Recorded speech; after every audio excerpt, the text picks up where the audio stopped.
All right, we've got head coach Pat Noonan ahead of Saturday's game against Austin FC. We'll start with you for questions. Yeah, I know we've talked about adversity a lot through the start of the season, but after going on a 5-game winning streak, how have you seen the team respond to just that first loss in, 7 weeks or whatever it was? Yeah, the group's fine. We didn't perform well enough to win the game against NYC, but the second half was certainly much stronger than a really poor first half. So the guys are fine. They know we all know we didn't play well enough and aren't going to get too caught up in one loss the same way we didn't get too caught up in the win streak previously.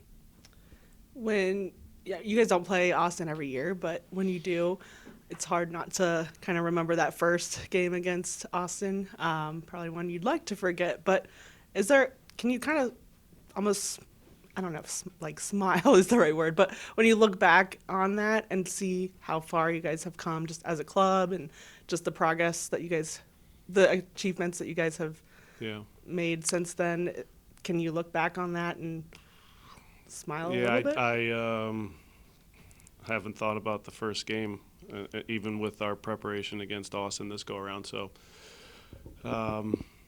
tough start to the tenure, but we've made progress, and we're so many years removed from that. That the only thing I would, I guess, speak to is that the club, the team has continued to improve and be in a better position than we were, at the beginning of 22. So hopefully this matchup against Austin this go around is better for us. Good morning. In the theme of maybe looking back but also looking forward, it's another game which Brandon Vazquez comes back to TQL Stadium, and he's obviously been an important part of this club's history, but in seeing what he's done in his new club, what is it that he brings to a team that makes him impactful, and what has he done for Austin so far that you think makes it impactful? It'll be great to see Brandon again. It was a joy working with him. He's such a good kid, good pro. He's grown so much, already in his career, and deserves all the success and attention that he gets. And so I'm sure it'll be a warm embrace for a lot of us when we see him again. As far as his skill set, we've, I think, talked about this numerous times. His movement in the box has been really a strength of his for years, in his growth and how he moves in the box to finish off plays. I think he's more clinical. He's puts himself continuously into good spots because he's a relentless worker and runner, and he's hungry to score goals. So, I don't think it's any different now than when he was here. He just continues to be in good spots to be in position to finish off plays, and then it's just a matter of going and doing that. I know we had a couple last night, so it'll be great to see him again. Speaking of that Open Cup last night, they played last night. Early in the season, it was you guys playing in continental competition, whereas the rest of MLS maybe wasn't as engaged, and that was a challenge for you. Now it's kind of shoes on the other foot. You're playing teams that are playing, looking forward even, multiple games in a week. Is there any change in the way you may approach it, knowing that there's going to be maybe changes with how they operate? No. I think their structure's been consistent. The personnel that started last night, I would say half have been consistently starters, and so you could see some rotation there. What they do against us, we'll see, because they got to travel and it's a quick turnaround. But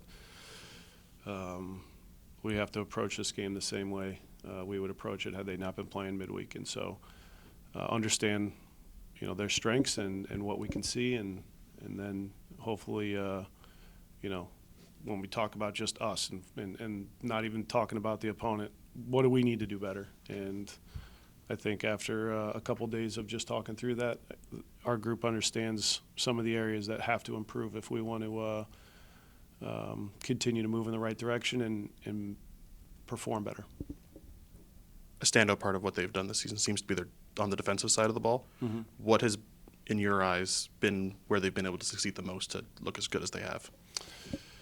I think there's some similarities structure-wise and what we saw against Sporting, Kansas City, and that was organized.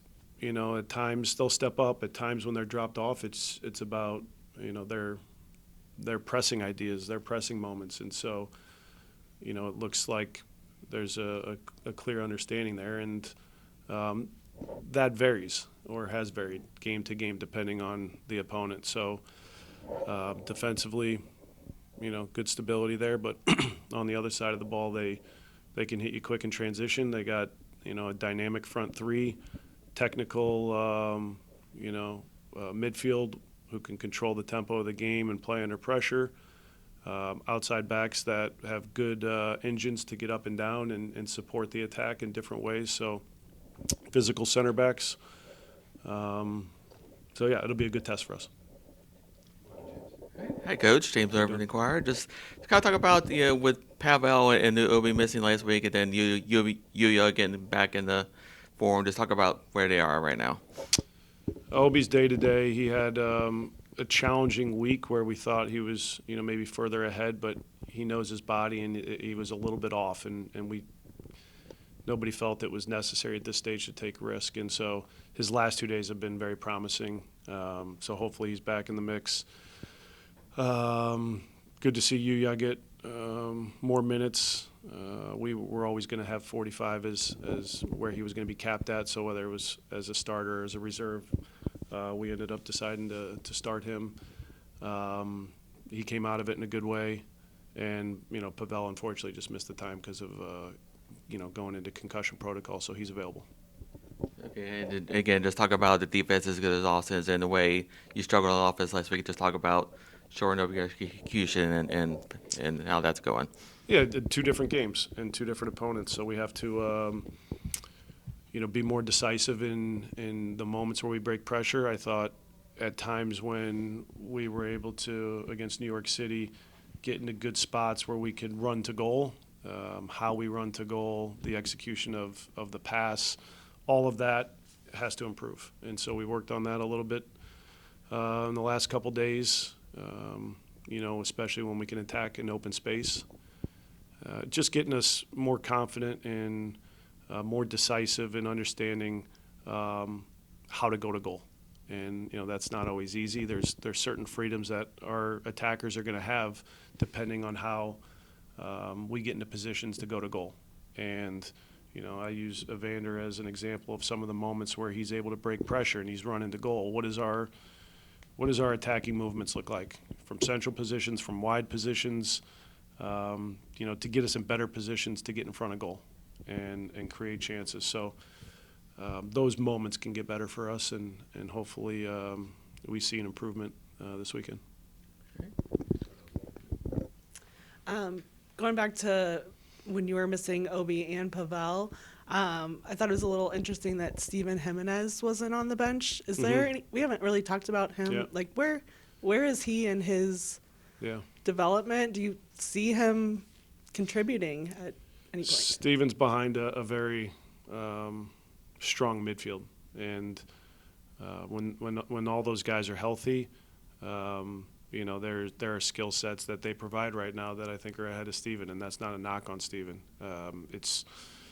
It's going to be tough to break into that. In some of the moments where we don't utilize Steven, it's maybe to get him second team minutes. Sometimes it's what does our depth look like to utilize other positions that we think we'll need going into a game. So, he's still 17 years old. I know there was a lot of talk and promise early on and maybe a couple more opportunities, but I think it's just natural at this stage of a player's career when he's on a strong team with good depth at the position. So he's had a really good stretch here of trainings, of some of the second team performances. I think those are improved from a mentality perspective and also just standing out with your performance. So he's needed to get it back into that rhythm to I think get back into the conversation. So I'm pleased with where he's at now, but that doesn't mean